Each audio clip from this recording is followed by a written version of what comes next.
हजारों की तादाद में पधारे भीलवाड़ा के मौजूद किसानों, नौजवान साथियों, मेरे छोटे भाइयों, प्रेस के मेरे साथी, पिछले 3-4 दिन से लगातार बारिश के अंदर भी यहाँ की व्यवस्था देख रहे पार्टी के प्रदेश अध्यक्ष पुखराज गर्ग जी, छोटे भाई खींवसर विधायक नारायण बेनीवाल, मेवाड़ के प्रभारी और बल्लभनगर चुनाव के अंदर भारतीय जनता पार्टी को चौथे नंबर पर धकेलने वाले उदयलाल जी डांगी साहब, यहाँ के साड़ा के हमारे प्रत्याशी बद्रीलाल जी, सारे हमारे प्रवक्ता पार्टी के अजमेर, भीलवाड़ा, जयपुर, टोंक, नागौर और उदयपुर आसपास के इलाके से पधारे हुए सारे जिलाध्यक्ष, सुजानगढ़ में भी उपचुनाव के अंदर अपना दबदबा दिखाने वाले सीताराम जी नायक, बावड़ी के प्रधान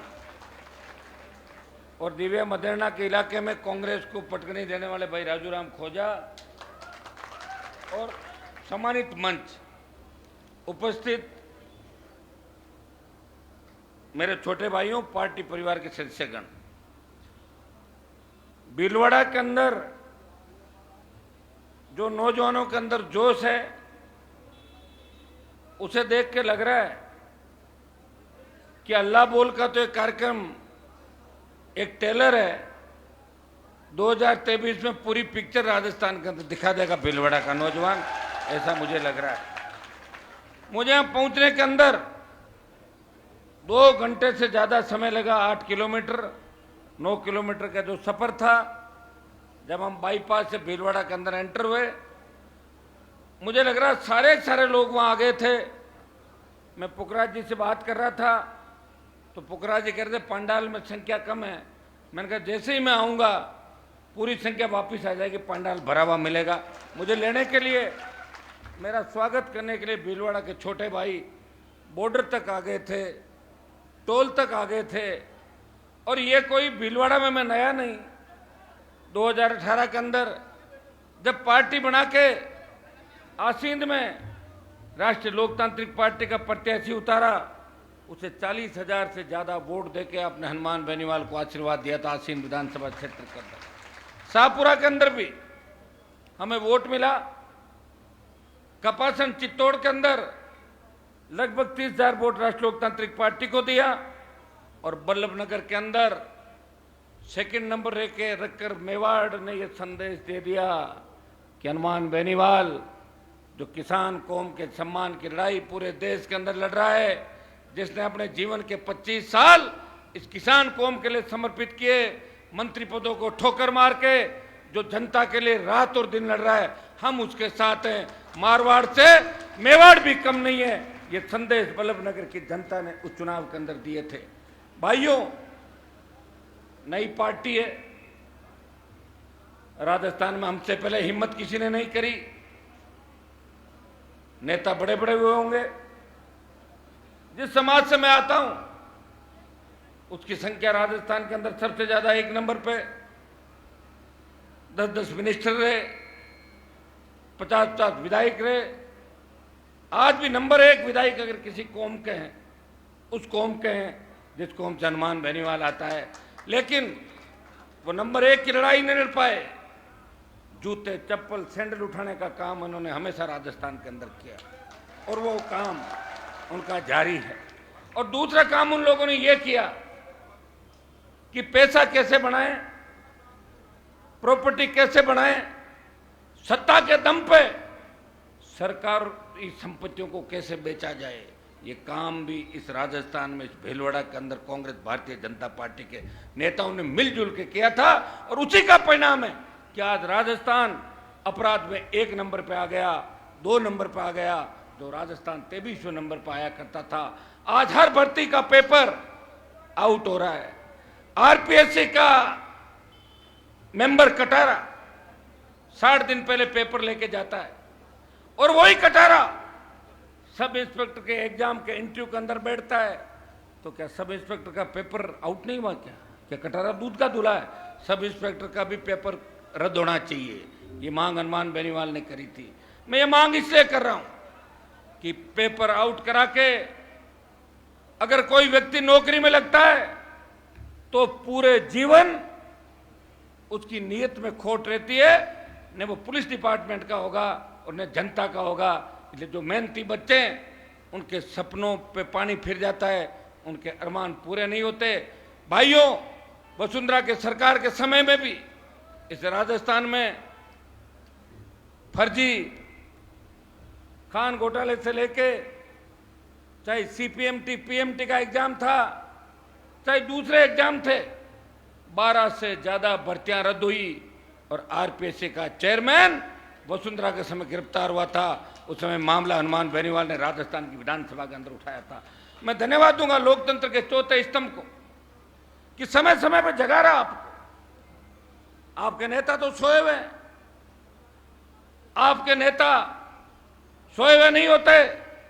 तो सब इंस्पेक्टर का रिजल्ट आए हुए कितने दिन हो गया? क्या किसी नेता ने बोला कि भर्ती रद्द करो? बताओ मुझे। वोट की चिंता है, कहीं बोल दें और किसी इलाके में वोट कम नहीं हो जाए, छोरे लिख दे सोशल मीडिया पे, वापिस जाओ वापिस जाओ।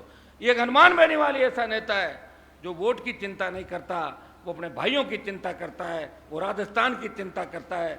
अपनी पूरी जवानी इस राजस्थान के लिए समर्पित करके संतरी बन के अगर सेवा राजस्थान में किसी ने की तो नागौर के सांसद ने की। जिसके घर पे कोई आया वो खाली नहीं गया। आज इस जिले के मंत्री भी होंगे, लेकिन जब विधायक बनने की आवश्यकता थी तो हनुमान बेनीवाल के दरवाजे पे खड़े थे, दे दिया आशीर्वाद। एक को नहीं, कईयों को दिया आशीर्वाद। राजस्थान के अंदर कई लोग जो इस राजस्थान की सरकार के मंत्रिमंडल में बैठे हैं, आधे से ज्यादा लोग। अब आप पूछ रहे हो आपने क्यों जिताया? मैंने इसलिए मदद कर दी कि नई पार्टी थी, मुझे पता था कि मेरी सरकार तो बन नहीं रही है। वोट जरूर मैं ज़्यादा ले लेता, 200 सीट लड़ा देता, वोट 18-20 लाख ले लेता, लेकिन एमएलए 10 से ज़्यादा नहीं आते। भाइयों, इस राजस्थान के सम्मान में जो भी व्यक्ति आया, जो भी किसान का बेटा आया, जो भी मेरे यार दोस्त, जो मेरे मित्र थे 2008 से 13 के अंदर, 3 से 8 के अंदर, उन मित्रों ने जहाँ जहाँ सहयोग मांगा, मेरे समाज के अलावा भी कई मित्रों का सहयोग किया। 1 दर्जन भारतीय जनता पार्टी में जीते और 1 दर्जन से ज़्यादा कांग्रेस पार्टी में भी हनुमान बेनीवाल की मेहरबानी से राजस्थान की विधानसभा के अंदर पहुंचे।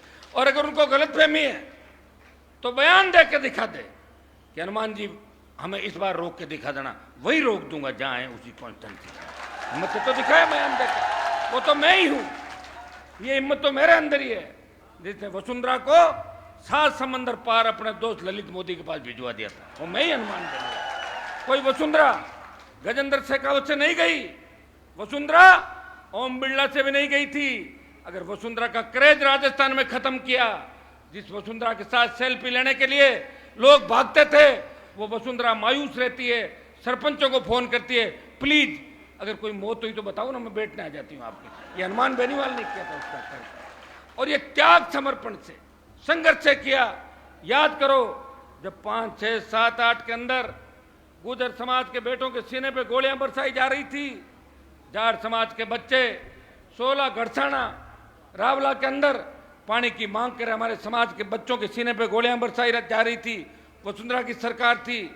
गैंगस्टर अनंतपाल जैसे लोग किसान के बेटों की हत्याएं कर रहे थे। कौन आवाज उठा रहा था आपकी? एक ही व्यक्ति था जो सड़क से लेकर सदन तक संघर्ष कर रहा था, और वो कह रहा था कि जब तक मेरे अंदर जान है मैं किसानों के लिए लड़ता रहूंगा और माफिया राज को राजस्थान में खत्म करूंगा। भाइयों, आज तक तो जिसने मेरे से टक्कर ली है उसका टिकट मैंने काट दिया, चाहे कितना ही बड़ा होगा। ये प्रदेश के अंदर चाहे एनकाउंटर की गूंज रही, भाजपा सरकार के समय बहुत गूंज रही, सीडी प्रकरण हुए, दूसरे मामले भी हुए। आपके मंत्री जी को भी कांग्रेस सरकार में जाना पड़ा था बीच के अंदर, मैं नाम नहीं लेना चाहूंगा, घटना हुई थी। अब सबके नाम नहीं लेता था, ब्लड प्रेशर बिना फालतू किसी का हाई लो हो जाएगा। लेकिन जो घटनाएं राजस्थान के अंदर घटित हुई, मैं देखता था बीजेपी के एक विधायक को, मेरा मित्र था, जब कांग्रेस की सरकार थी, वो भिलवाड़ा से आता है, वो बहुत बोलता था विपक्ष में, मेवाड़ मिल की जांच कराओ, मेवाड़ मिल की जांच कराओ। और 13 से 18 जब बीजेपी की सरकार आई, मैंने कहा क्या बात जांच नहीं करा रहे? बोले नहीं, बैठ के बात होगी हमारे आपस के अंदर। तो ये बातें राजस्थान के अंदर बैठ के आपस में हुई। अगर बैठ के बात किसी की नहीं होती, मेरी बैठ के किसी से बात नहीं हुई आज तक, अकेला घूम रहा हूं। वसुंधरा जी ने तो हर विधायक को सिक्योरिटी गार्ड दिए थे, मैंने तो एक सिक्योरिटी गार्ड वो भी ले लिया था। वसुंधरा ने पासपोर्ट जब्त कर लिया, हथियार जब्त कर लिए, मैं वापस नहीं लाया हथियार, नागौर के थाने में जमा है। मैंने कहा नए ही लाऊंगा, बलने तो क्या करूंगा, पुराने हो गए हथियार पड़े, मुझे कौन सा हथियार चलाना है? मेरे जब आवश्यकता पड़ेगी, आप लोग हो ना मेरे हथियार के रूप में। हजारों की तादाद के अंदर एक व्यक्ति, यहाँ के विधायकों के आप अकाउंट देखो चेक करके, विधायक बनने से पहले क्या हालत थी, विधायक बनने के बाद कितना पैसा बढ़ गया, प्रॉपर्टी। मेरे पिताजी 1977 में विधायक बने, 7-8 बार विधायक और सांसद रह गए हम परिवार में। अब तो 2 भाई, एक एमएलए, एक एमपी हूं। मेरा भी मंगा, ऑनलाइन देख लेना आप हनुमान जी की स्थिति क्या है। जब फार्म भरेंगे उसमें भरना पड़ेगा। अगर हम ये बिजनेस करते तो आज लोग इस तरह इस राजस्थान और देश के अंदर हनुमान बेनीवाल को सर आंखों पर नहीं बिठाते। अगर मैंने काम किया है तो सेवा की है, और सेवा यही नहीं की, देश के अंदर की। जब मैं एनडीए के अंदर गया तब सोशल मीडिया पर जवान लिखते थे कि हनुमान मोदी की गोदी में जाकर बैठ गया। मैंने कहा था भाइयों, गठबंधन जरूरी था। आपने खुद कहा था लोकसभा चुनाव के अंदर कि गठबंधन करो, मोदी से गठबंधन करो। मैंने गठबंधन कर लिया। मुझे राजस्थान और नागौर के अंदर उस परिवार को जो 60 साल तक ठग रहा था हमारे को, उनको भी ठीक करना था। आवश्यकता थी 50-60 हजार वोटों की, ज्यादा नहीं। तो कहीं से कहीं तो करता गठबंधन, कांग्रेस भी तैयार थी, उनसे कर लेता। आपने कहा नहीं, बीजेपी से गठबंधन करो, कर लिया। उनको ठीक किया, हराया कांग्रेस पार्टी को। दिल्ली गया, और जब दिल्ली के अंदर नंबर 1 और नंबर 2 के साथ में एनडीए की बैठकों में बैठता था, उनके नजदीक था मैं, उनको भरोसा था ये नौजवान है, ईमानदार है, ये भ्रष्टाचार के अंदर लिप्त नहीं रहा। काजल की कोठरी में रहते हुए भी हनुमान बेनीवाल पे कोई दाग नहीं लगा भ्रष्टाचार का। लोग 1 रुपए को नहीं छोड़ते, 500 का नोट नहीं छोड़ते लोग, एक व्यक्ति जो लड़ रहा है। लेकिन जब देश का किसान तकलीफ के अंदर आया, हरियाणा, पंजाब और उत्तर प्रदेश के किसानों ने मुझे कहा कि हनुमान जी, इस हिंदुस्तान की सबसे बड़ी पंचायत में हम 25 से 30 की संख्या में आते हैं, जड़ सिकोर हमारे समाज के लोगों को देख लो, मिला के कोई नहीं आ रहा है, अकाली बाहर आए। अगर आप आ जाओ तो उत्तर प्रदेश, हरियाणा, दिल्ली और राजस्थान के अंदर किसानों को नई ऊर्जा मिलेगी। आप NH8 जो जयपुर दिल्ली का हाईवे है, इसे जाम करो। मैंने कहा अगर मेरे त्याग समर्पण से किसान कौम का झंडा अगर ऊंचा होता है तो हनुमान बेनीवाल अभी सत्ता को ठोकर मारता है। और मैंने मोदी की सत्ता को ठोकर मार के NH8 को जाम किया। और देश के अंदर 70 दिन कोई एमपी अगर सड़क पे बैठा, उस ठंड के अंदर सड़क पे बैठा, वो नागौर का सांसद था। हमने सड़क पे उस लंगर का खाना नहीं खाया था। राष्ट्रीय लोकतांत्रिक पार्टी ने झंडे के साथ आंदोलन किया और हमारे ही बच्चों ने सारी व्यवस्था करी थी 70 दिन। आप पता कराना, कई लोग वहां बैठे जरूर थे, लेकिन रोटी लंगर वालों की खा रहे थे, पंजाब वालों की। बैठे थे वहां पे बॉर्डर पे, देखा था मैंने कई लोगों को जो कह रहे हैं कि हमने बॉर्डर रोक दिया। तुमसे तुम्हारे घर की बिल्डिंग नहीं रुकती, बॉर्डर कहां से रोक दोगे? बॉर्डर रुकता है क्या? बॉर्डर तो मेरे नाम से ही रुका था। भाइयों, मैं थोड़ा सा पिछले इन सरकारों के इस पे भी आता हूं। अखबार कांग्रेस का राज आया, किसान कर्ज माफी की बात चली। मैं नहीं कहता कि कांग्रेस किसान कर्ज माफी के लिए अकेली दोषी है, भारतीय जनता पार्टी भी उतनी दोषी है। बार बार लॉलीपॉप देके किसान का कर्जा माफ करेंगे। मंदसौर एमपी के अंदर किसानों के सीने पे गोलियां बरसाई। यहां भी बार बार कहा किसान का कर्जा माफ करेंगे। मैं गहलोत सरकार से कहना चाहूंगा कि रात कैंप खोल रहे हो गहलोत जी, किसान का कर्जा माफ भी करो। ये राहुल गांधी ने कहा था 1 2 3 4 5 7 8 9 10 कर्जा माफ हो जाएगा। ये मैं याद दिलाना चाहता हूं कांग्रेस पार्टी को और यहां के मंत्रियों को और कांग्रेस के नेताओं को कि जाओ याद दिलाओ, नहीं तो चुनाव तो नजदीक आ गए। वोट किस बात के मांगोगे आप बताओ? क्या वोट इस बात के मांगोगे कि कुछ मानेसर चले गए, कुछ और कहीं चले गए, कुछ पेपर लीक के अंदर चले गए, ईडी आ रही है, कोई मोबाइल बंद करके अलग 15-15 सिम ले रखी है एक एक मंत्री ने कि पता नहीं मेरा नंबर नहीं आ जाए। इतने डर के साए के अंदर जी रहे हो आप लोग। किसान का कर्जा माफ करो, पेपर लीक की जो घटनाएं हो रही है। मैं 2009 के अंदर जब बीजेपी से अलग हुआ, अलग क्या हुआ, मुझे निकाला था, मैंने वसुंधरा पे भ्रष्टाचार के आरोप लगाए और मैंने कहा वसुंधरा गहलोत मिले हुए हैं। तब लोग कहते थे कि हनुमान जी तो पॉपुलर होने के लिए बात करते हैं।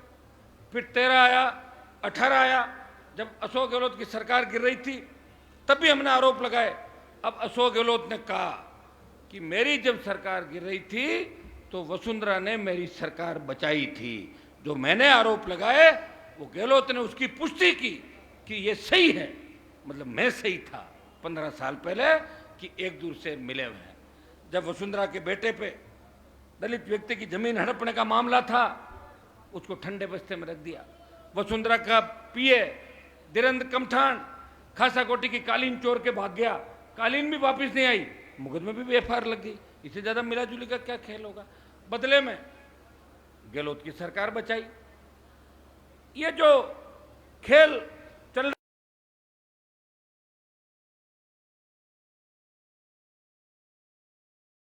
जेल गया क्या, बीजेपी का राज आ गया। लेकिन मैं दावे के साथ कहता हूं कि राष्ट्रीय लोकतांत्रिक पार्टी की अगर सरकार बनी, इन भ्रष्टाचारियों के लिए अलग जेल का निर्माण करेंगे और एक एक करके इनको दबोच के उन जेलों के अंदर सलाखों के पीछे डलवाएंगे। ये मैं आपको विश्वास दिलाता हूं। कितना ही बड़ा माफिया हो, कितना ही बड़ा बदमाश हो, वो कानून से ऊपर नहीं होता। उसका सड़क पर भी इलाज होगा और जेल के अंदर भी भिजवाएंगे। ये विश्वास में मेरे भाइयों को दिलाने के लिए आज आपके बीच आया। बजरी का खेल बहुत बड़ा खेल है। अगर सबसे बड़ा घोटाला खान घोटाले के बाद इस प्रदेश का सबसे बड़ा कोई घोटाला है वो बजरी का घोटाला है। नदी को 20 मीटर तक खोद दिया, नदी का स्वरूप बिगाड़ दिया। किस तरह गरीबों को आप जो सस्ती बजरी हमें 5,000 4,000 रुपए में एक ट्रक आता था, वो आज 40,000 रुपए का आ रहा है। एनजीटी की आड़ के अंदर आप पेनल्टी भी 25,000 की लगा रहे हो, 2 लाख, और 1.5 लाख की लगा रहे हो 5 लाख ट्रक के अंदर।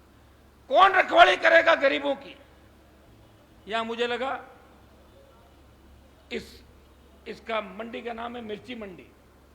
जैसे ही मैंने मिर्ची मंडी में सभा करी, कांग्रेस और भारतीय जनता पार्टी के नेताओं की मिर्ची लग गई दोनों की, और वो खाली ट्रैक्टर लेके भेज रहे हैं। विरोध हुआ तो नहीं, कहीं मैंने तो नहीं देखा विरोध, तो विरोध एक भी नहीं दिखा मुझे। कहां है विरोधी?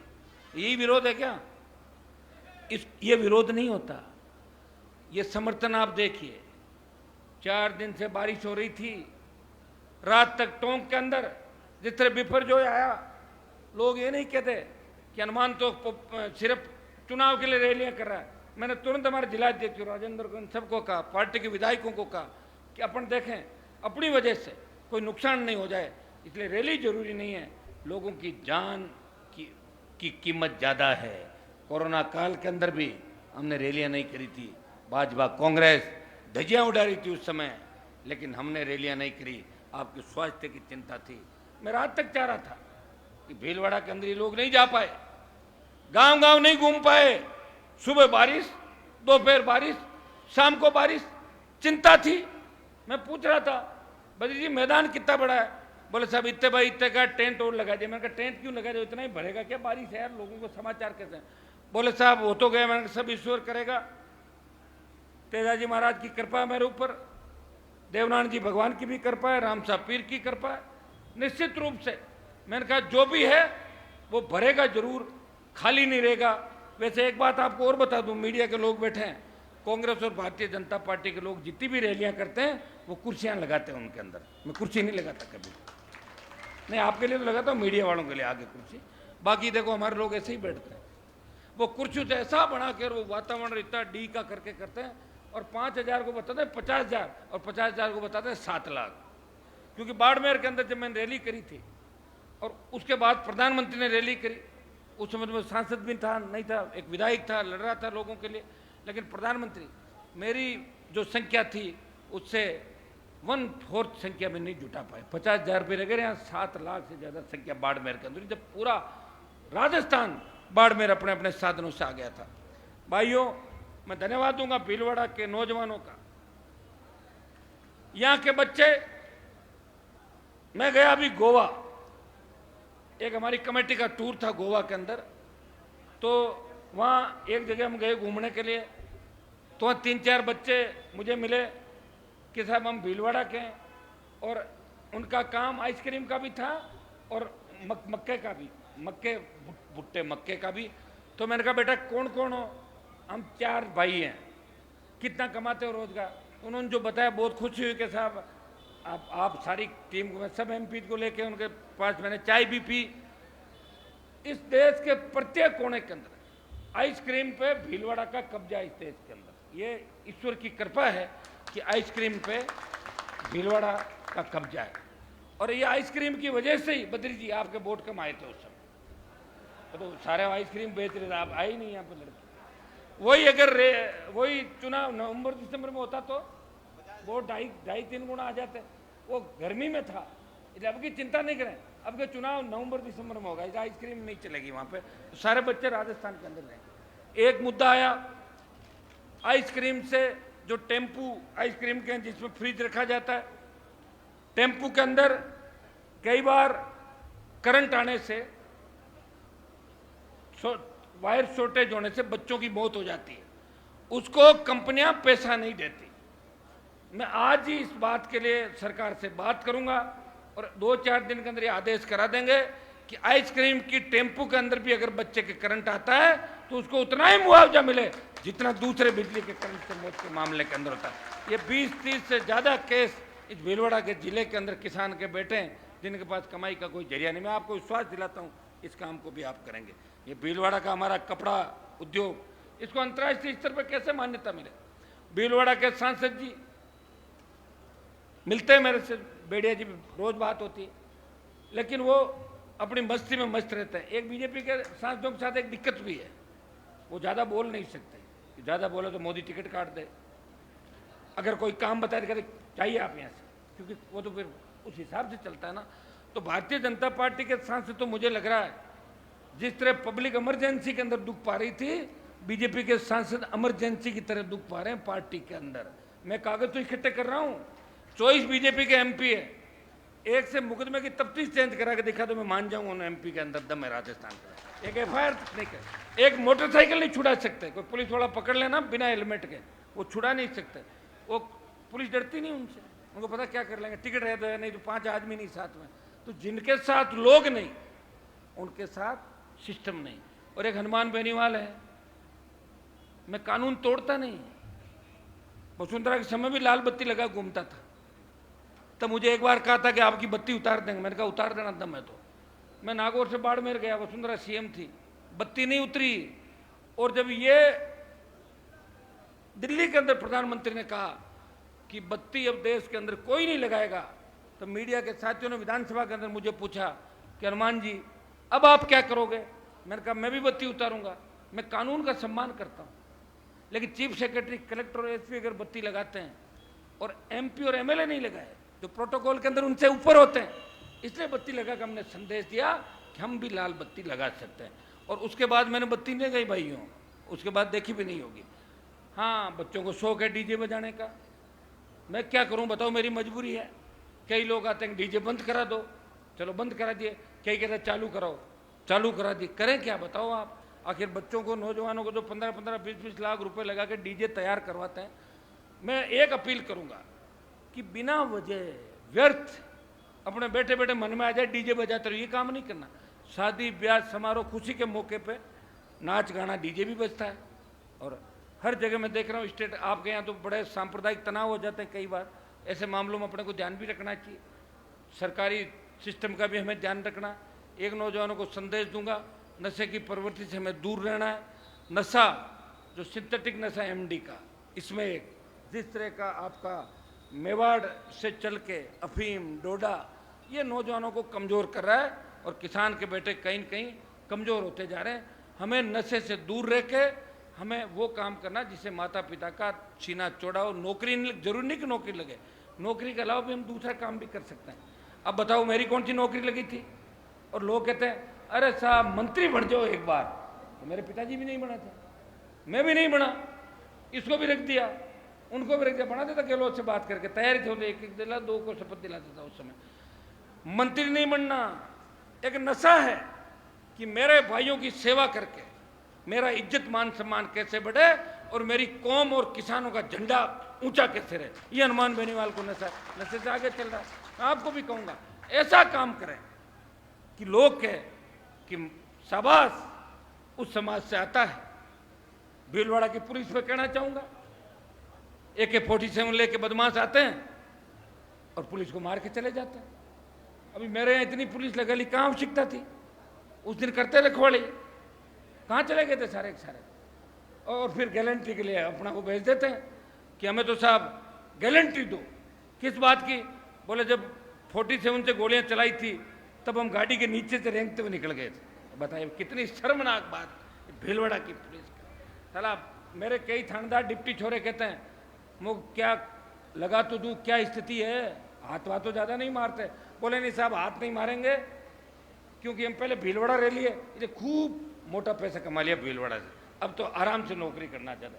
यहाँ जो एक बार लग गया वापिस जाना ही नहीं चाहता, सीधा सिस्टम है, खुद कर लो। एक थानेदार CI DYSP माइंस होल्डर भी है, 150 करोड़ की प्रॉपर्टी है। MLA साहब मंत्री जी का खास होता है, मंत्रियों को उनके शादियों में डांस करते हुए देखता हूँ। मैं तो नहीं नाचता किसी के सरकारी कर्मचारी के वहाँ पे। मैंने अभी कितने SDM लगे, कितने डिप्टी लगे, कितने थानेदार हैं, मैं तो जानता ही नहीं उनको। जब जरूरत होती है कोई पब्लिक की बात हो तो टेलीफोन करता हूँ, तो राजस्थान में हर जगह करता हूँ।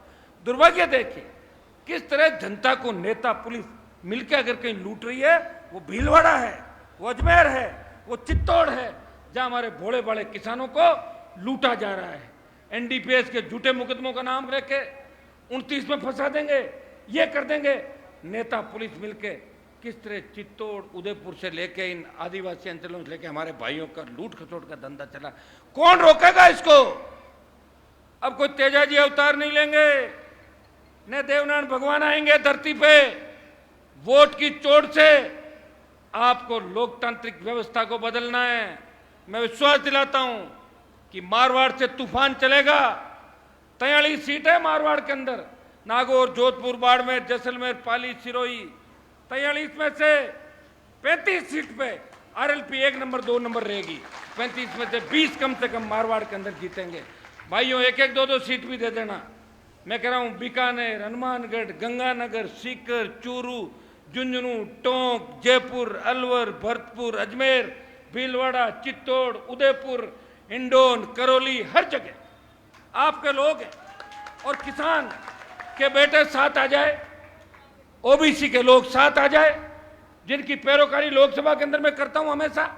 कोई कह सकता है, मैंने कहा लोकसभा के अंदर कि जिस प्रांत से मैं आता हूं, जहां हमारे साथ साथ जाट, गुजर, मीणा, यादव, मुस्लिम और मेघवालों की सबसे बड़ी संख्या है, लेकिन एक भी हाई कोर्ट का जज नहीं है, हाई कोर्ट के जज बनाओ, ये बात कोई नहीं कह सकता। ये हनुमान बेनीवाल ने कही, उसका परिणाम ये हुआ एक मीणा जज भी बने और एक मुस्लिम जज भी राजस्थान के अंदर बने। बाकी लोगों की पैरोकारी भी करूंगा। ERCP का मामला, 13 वो जिले जो इंतजार कर रहे हैं कि कब हमें पानी मिलेगा। मोदी जी पिछली बार वसुंधरा थी, आप थे, कई बार गहलोत थे, तो ऊपर कांग्रेस थी, क्यों वेट करवा रहे हो लोगों को। आप ये नरेगा का जो लागू कर रहे हो, इस नरेगा के साथ साथ अगर इस योजना को भी चलाते और 13 जिलों में पीने का और सिंचाई का पानी आ जाता तो राजस्थान आबाद हो जाता। हमारे इन इलाकों में 60 साल पहले अगर ये सोचा जाता कि हनुमानगढ़, गंगानगर के अंदर जिस तरह इंदिरा गांधी नहर का पानी आया, यहाँ के बेटे बेटियां जर्मनी, इंग्लैंड, अमेरिका पढ़ते हैं, पैसे से पढ़ाई होती है, जो पैसा आता पास में, पैसा है ही नहीं लोगों के पास। अकाल पढ़ते थे, मालवा जाते थे लोग खाने कमाने के लिए, पुराने हालात बहुत बुरे थे। अब तो सोशल मीडिया का जमाना है, बाहर जाके 2 पैसा कमा लेते हो। लोग भूख से मरते थे इसी राजस्थान में, कांग्रेस बीजेपी की सरकारों के अंदर 12 और कई आदिवासी इलाकों में भूख से भी मौतें हुई थी भाइयों, ये आपने पढ़ा होगा सारी बातें। इसलिए मैं आह्वान करूंगा कि ये बजरी का जो हल्ला बोल कार्यक्रम है,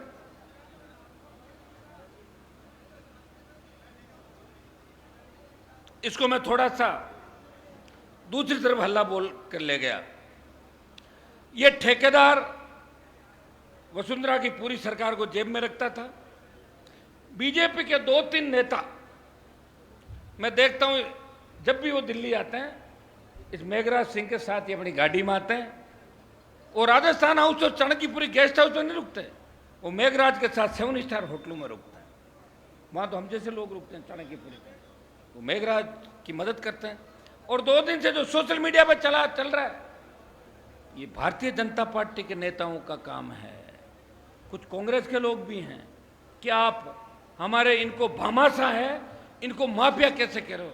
अभी तो मैं माफिया ही कह रहा हूं, और सरकार के आसपास आ गया ना तो माफिया का क्या हाल होगा वो भी सोच लो आप। गवर्नमेंट आते गिरफ्तार करके तो सड़क पर ले दो, पैदल चलो लेके। ये काम करने की ताकत हमारे अंदर है। बदमाश बदमाश है और अच्छा व्यक्ति अच्छा है।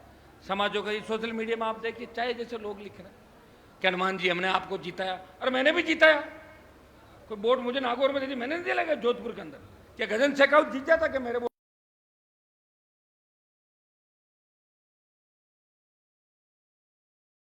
बीजेपी ने दे दिए, मैंने 30 लाख दिलाए बीजेपी को, 27.5 लाख बाकी है मेरा भारतीय जनता पार्टी में। दो वापस मेरे वोट, लेके खा गए भारतीय जनता पार्टी के लोग। भाइयों, जब देश का पहलवान तकलीफ के अंदर था, इस देश का कोई सांसद अगर जंतर मंतर पर जाके उन पहलवानों को समर्थन करता है, वो राजस्थान और नागौर का सांसद था।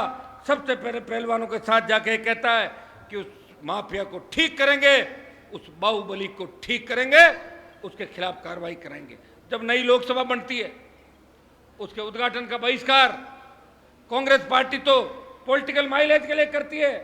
उन किसान की बेटियों के लिए अगर नई लोकसभा के उद्घाटन का बहिष्कार कोई करता है, वो देश में एक नागौर का ही सांसद है जिसकी रगों में वो खून बह रहा है, जो उन हमारे बच्चों की रगों के अंदर बह रहा है। इसलिए वो कहता है कि मैं नहीं जाऊंगा, मेरी बच्चों को न्याय मिलना चाहिए। ये करने के लिए हिम्मत चाहिए। अग्निपथ योजना जब देश के अंदर आती है, जब देश का जवान टकटकी लगा के देश के सांसदों की ओर देखता है, उन्हें कोई नजर नहीं आता। एक ही आवाज आती है कि हनुमान जी आप उठाओ। लोकसभा के अंदर बार बार मामला उठाता हूं, जोधपुर में 2 लाख जवानों की रैली करके मोदी को चेतावनी देता हूं, मोदी जी हमारे दिल्ली की तरफ तैयार हो जाओ, अग्निपथ वापिस लेना पड़ेगा, सेना के सम्मान को यूं हम गिरने नहीं देंगे। भाइयों, जब भी आपको आवश्यकता पड़ी, इस प्रदेश को आवश्यकता पड़ी, राजस्थान को विशेष राज्य का दर्जा दिलाने की बात किसी ने करी। इस राजस्थान के तमाम लंबित मुद्दे जो दिल्ली के अंदर अटके हुए, इनको अगर वापस लेने की, उन मुद्दों को हल करने की बात करी, पेट्रोल डीजल की कीमतें कम करने की बात करी, कोरोना के अंदर जो मौतें हमारे इस देश के अंदर हुई 50 लाख, सरकार को किसी ने घेरा। अगर इस राजस्थान के अंदर खाली दिल्ली के पद भरने की बात करी, प्रदेश में बेरोजगारों के खाली पद भरने की बात करी, संविदा कर्मियों को नियमित करने की बात करी, टोल मुक्त राजस्थान की बात करी, फ्री बिजली की बात करी, भीलवाड़ा के तमाम जो मुद्दे जिसके अंदर आपके ये अभी आगूचा और इसका बताया था जिंदल कंपनी का बद्री जी ने, ये चारागाह भूमि को खोद गए, और जो दरारें इसके अंदर आई है। लोकसभा के अंदर 8 फरवरी 22 को मैंने एक सवाल लगाया कि ये दरारें आ रही है, तो मोदी सरकार का जवाब था मकानों में दरारें पहले से ही आ रही है, इसलिए कोई नई बात नहीं है। ये जवाब मुझे भारतीय जनता पार्टी की सरकार ने दिया था। तो आप अंदाज लगा सकते हो कि कांग्रेस और बीजेपी दोनों मिले हुए हैं। 22 फरवरी को मैंने गहलोत को पत्र लिखा, भीलवाड़ा जिले के बिजोलिया क्षेत्र में खनन क्षेत्र के 227 बीघा वन भूमि को अवैध रूप से निजी लोगों के नाम कर देने के मामले की जांच करके कार्रवाई करके मुझे बताएं। लेकिन नतीजा आज तक शून्य है। शून्य क्यों है, किसके कारण से है, ये आप सब जानते हैं। और मैंने जब ये देखा था आपके मीडिया के अंदर, तब मैंने इस मामले को उठाया था। भाइयों, दोनों जो सरकारें हैं वो कोई आपका भला नहीं करने वाली। परिवहन घोटाला देख लें अब राजस्थान के अंदर, जिनके नाम आ रहे हैं परिवहन घोटाले के अंदर, मुख्यमंत्री के नज़दीकी लोग हैं। दलित अपराध राजस्थान के अंदर किस तरह बढ़ रहे हैं। कोई मटकी को छू लेगा, मार दो। गया था मैं जालोर के अंदर, रोज अखबार उठा के देखें, अगर आजादी के 70 साल बाद अपनी मानसिकता ही ये हो गई, उस 25-30% आबादी को अगर हम गले लगा के नहीं चलेंगे तो इस राजस्थान का देश का विकास नहीं हो सकता। हम उन अग्रणी कौमों को जो समाज में आगे हैं, पढ़े लिखे हैं, उनको ध्यान रखना चाहिए कि हमारे पिछड़े भाइयों को भी आगे लाने का अधिकार कैसे मिले, तब जाके इस राजस्थान का भला होगा। बजरी माफिया के खिलाफ जो हमारी हल्ला बोल रैलियां हैं, कोलाइत के अंदर हम गए, मंत्री जी पार्टनर, यहां पता लगा कांग्रेस भाजपा के नेता पार्टनर। टोंक में जा रहे तो पता लगा वहां भी पार्टनरशिप। करौली, धौलपुर, सवाई माधोपुर पार्टनरशिप। रिया के अंदर कांग्रेस के विधायकों की बंदी जारी है। यहां भी हालत बता रहे हैं कि जो एमएलए ले जाओ चंदा, घर बैठे लिफाफा। तो कौन आपकी सुनेगा। ये मेरी लड़ाई नहीं है। जो लोग सोशल मीडिया पे ये बात कह रहे हैं कि हनुमान जी हमारे भामाशा को ये कह रहे हैं, अरे भैया, किसी राजपूत समाज के व्यक्ति के ट्रक 4000 का थोड़ी आ रहा है, उसको भी 40,000 देने पड़ेंगे। किसी ब्राह्मण के भी 4000 का नहीं आएगा, 40,000 का आएगा।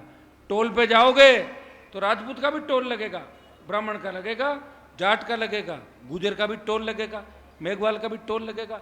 हनुमान बेनीवाल ने हमेशा नए राजस्थान के निर्माण की बात करी है और मैंने लड़ाई अधूरी नहीं छोड़ी। लड़ी थी लड़ाई मेरे से पहले कई नेताओं ने, बड़े बड़े भाषण दिए थे, हम ये कर देंगे वो कर देंगे। कर दिया क्या? नौका तेरा वहीं पड़ गए वसुंधरा कदमों में जाके सारे के सारे। मैंने एक एक समाज के नेताओं को देखा है, बड़ी बड़ी बातें, बड़ी बड़ी डींग आंकड़ा। ये तो मुझे धन्यवाद दो कि पार्टी बना दी, आपका मान सम्मान रख दिया देश के अंदर। एनडी की बैठक में भी मोदी के साथ बैठ गया और ऑल पार्टी मीटिंगों में भी बैठता हूं देश के प्रधानमंत्री के साथ। अगर मेरी पार्टी नहीं होती तो मैं कैसे बैठा ऑल पार्टी मीटिंग के साथ अंदर, बताओ मुझे, कैसे एनडीए में बैठता। आपके भाई ने तो हमेशा इस प्रदेश का मान बढ़ाया, सम्मान बढ़ाया और किसी के पिन भी चुभी राजस्थान और देश के अंदर।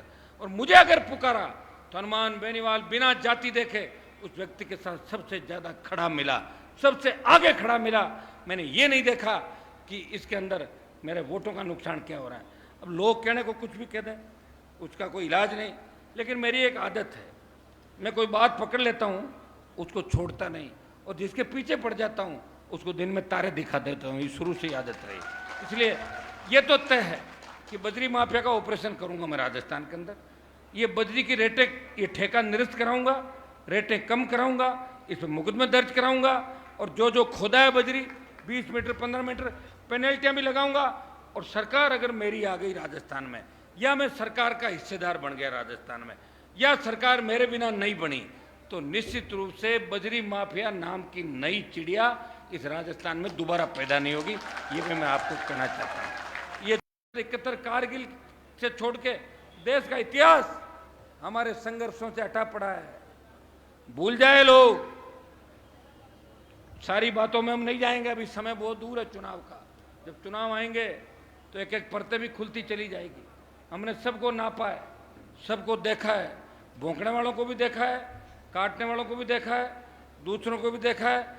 लेकिन हमारा मकसद है कि राजस्थान में सामाजिक समरसता बनी रहे, माफिया के साथ लोग खड़े नहीं रहे। माफिया अगर मेरी जाति का है और वो बदमाश है, भूमाफिया है, चाहे शराब माफिया है, तो हनुमान बेनीवाल उसके खिलाफ भी बोलता है। वो आम जनता के साथ है, वो गरीब के साथ है। वो नहीं चाहता कि कोई जवान फांसी के फंदे को चूमे, वो नहीं चाहता कि कर्जे के बोझ के तले किसी किसान को आत्महत्या करनी पड़े, वो नहीं चाहता कि अबला की हमारी बहन बेटी की इज्जत सरेआम नीलाम हो। वो चाहता है कि राजस्थान में रात को 12 बजे भी हमारी बेटियां सड़क पर निकले, मजा ले, कोई सामने देख ले, वो इस तरह विचरण करे जैसे घर के आंगन के अंदर विचरण कर रही हो। ऐसा राजस्थान हनुमान बेनीवाल चाहता है। जैसा मेरे विधायकों ने बताया, मैं चाहता हूं कि गांव का गरीब आदमी, अगर सड़क गांव का गरीब आदमी थाने तहसील में जाए, उसको मान और सम्मान मिले। यहाँ तो हालत आप मीडिया के मेरे भाई बेटे इनकी देख लो। सिविल लाइन में गहलोत साहब ने कह दिया कि कोई कैमरा लेके नहीं आएगा, नहीं जा सकते। अरे मीडिया 2 दिन छापे, तीसरे दिन ईडी आ गई दैनिक भास्कर के ऑफिस के अंदर, आई थी ना ईडी आके चेक कर गई। आप ये बताओ कि लोकतंत्र के चौथा स्तंभ अगर अपनी बात ही नहीं कह पाएगा तो फिर हिंदुस्तान के अंदर कौन सी आजादी रही? मोदी जी, लोकतंत्र को खत्म मत करो। और गहलोत जी, मोदी ईडी सीबीआई का दुरुपयोग कर रहे हैं, आप एसीबी का दुरुपयोग कर रहे हो, अपने चेतों को बचा रहे हो और दूसरों को उड़ जा रहे हो। तो बोल रहा मुकदमा दर्ज कर रहे हो। आपके जो लोग हैं, आपके ओएसडी देवाराम का नाम आया, कई लोगों का नाम आया कि कोचिंग इंस्टीट्यूट के अंदर उनकी पार्टनरशिप थी। आपको ऐसे लोगों को निकाल के फेंक देना चाहिए वहां से और संदेश देना चाहिए कि ये गलत हुआ है, कार्रवाई होनी चाहिए। आप कार्रवाई क्यों नहीं करते? अजमेर के अंदर एक आईएएस और आईपीएस जो नए बने, जो भी हुआ, जो घटनाक्रम घट गया, उस घटनाक्रम में खाली आईएएस आईपीएस ही दोषी क्यों है? कि आईजी दोषी नहीं है? आईजी ने 3 बजे तक रात को राजीनामा करने का प्रयास किया, आईजी को बैठाना चाहिए। सबूत मिटाने वाला, तथ्य छुपाने वाला भी अपराधी होता है। पुलिस के कौन कौन लोग इन्वॉल्व थे उनकी बात भी करो, जांच कराओ, दोबारा ऐसी घटनाओं की पुनरावृत्ति नहीं हो। कोई व्यक्ति अगर अपनी सड़क के ऊपर वो होटल चला रहा है, वो कानून के भरोसे चला रहा है, वो व्यक्ति रात को हाईवे के ऊपर, और कानून के रखवाले अगर इस तरह बाड़ी खेत को खाने लग जाए तो खेत की रखवाली कौन करेगा? तो इसमें मैं ये भी मांग करूंगा गहलोत जी, आप आईजी के खिलाफ कार्रवाई करें, तमाम अधिकारियों के खिलाफ कार्रवाई करें जिनकी लापरवाही थी। बजरी की इस खेल के अंदर हमारी मांग रहेगी कि ड्रोन से पूरे इलाके को एक बार सर्वे किया जाए, कितने खड्डे खोदे गए, कितना स्टॉक किया गया, कितना बड़ा घपला घोटाला, और कितनी पर्ची ट्रैक्टर और ट्रकों को फोगट की पर्चियां दे दी चाय जैसी बना के, इनके खिलाफ क्रिमिनल केस दर्ज किए जाए। बजरी की दरें जो 550-600 रुपये भीलवाड़ा के अंदर, उनको घटा के 100 रुपये बजरी की दर की जाए, और बजरी माफिया को ठेका निरस्त करने की कार्रवाई, यहाँ से भीलवाड़ा का माइनिंग ऑफिस ठेका निरस्त करने की बात राज्य सरकार को लिखे, और ये पूरे मामले की जांच हो कि यहाँ के कौन कौन से नेता बजरी माफिया के साथ मिले हुए, इस बात की जांच भी होनी चाहिए और जनता को जानने का अधिकार है। आप लोगों ने एक ही दिन के अंदर इस हल्ला बोल कार्यक्रम को सफल बनाया, मैं नौजवानों को धन्यवाद दूंगा। अपने हल्ला बोल कार्यक्रम आगे जारी रहेंगे। 26 तक की तो तारीख आ रखी है, टोंक की 1-2 दिन में राजेंद्र और बैठ के बता देंगे, टोंक का करके, और धुआंधार तरीके से। देखिए भाइयों, लड़ाई हमें लड़नी है, लड़ाई लड़ेंगे जब भी कुछ मिलेगा, क्योंकि देश को आज़ाद कराने में व्यापारी बन के आए थे अंग्रेज, और 200 साल राज कर गए। अगर हमारे लोग शहादत नहीं देते, तात्या टोपे, मंगल पांडे, भगत सिंह सरी के लोग अगर उस समय फांसी के फंदे को नहीं चूमते, अंग्रेजों के खिलाफ लड़ते नहीं, तो देश आज़ाद नहीं होता 50 साल। और इस आज़ादी के जो मायने हैं वो हमें जिंदा रखने हैं। असली लोकतंत्र कैसे रहे? आज आम आदमी उम्मीद करता है इन नेताओं से कि नेताजी बैठे हम सब कुछ ठीक हो जाएगा, वो पुलिस से, वो तहसीलदार से, वो उद्योगपति से, लेकिन अपन सब मिलके अगर उसके खिलाफ हो जाए, प्रतिपक्ष मिल जाए, पक्ष मिल जाए, फिर कौन रखवाली करेगा? फिर ऊपर वाला ही रखवाली करता है। और मैं आपको विश्वास दिलाता हूँ कि मेरी जंग जारी रहेगी, परिणाम कुछ भी हो, परिणाम से डरने वाला नहीं हूँ। जो कहता हूँ वो करता हूँ, और इसी का परिणाम है कि हनुमान बेनीवाल को आज आपने दोनों हाथों से प्रदेश के अंदर आशीर्वाद दिया। प्रदेश की पहली मान्यता प्राप्त पार्टी मिली जो धौलपुर में रैली करती है या बाड़मेर के अंदर करती है। नौजवान अपने भाई को सफल बनाने के लिए, आगे बढ़ाने के लिए हमेशा सोशल मीडिया और सड़क के माध्यम से हमेशा तैयार है। तीनों विधायकों को धन्यवाद दूंगा कि जब सरकार गिर रही थी उस समय कांग्रेस बीजेपी दोनों चाह रही थी कि आरएलपी के तीनों विधायकों को बीटीपी, कॉमरेड और बसपा की तरह तोड़ा जाए, लेकिन ये मेरे साथ खड़े रहे। मैं इनको धन्यवाद देता हूँ कि विधानसभा के अंदर मैं नहीं रहा, मेरी कमी इन्होंने महसूस नहीं होने दी, और लोकसभा के अंदर हनुमान बेनीवाल ने हमेशा प्रदेश की पैरोकारी करी, 36 कौम की पैरोकारी करी, सर्व समाज की पैरोकारी करी, और सर्व समाज को मैं आश्वस्त करता हूँ कि 2-5-10 लोगों के कहने से कुछ भी नहीं होता। मैं आपका हूँ, आपका रहूँगा, अन्याय के खिलाफ हमेशा मैं लड़ता रहूँगा। ये मैं विश्वास आपको दिलाता हूं। मैं एक दो जोरदार नारे लगाता हूं, बद्री माफिया गहलोत बद्री माफिया की गोदी से बाहर आओ, और आप ये नारे लगाना, अशोक गहलोत बद्री माफिया की गोदी से बाहर निकलो, भारतीय जनता पार्टी के नेता बद्री माफिया की गोदी से बाहर निकलो। बहुत बहुत धन्यवाद। जय हिंद।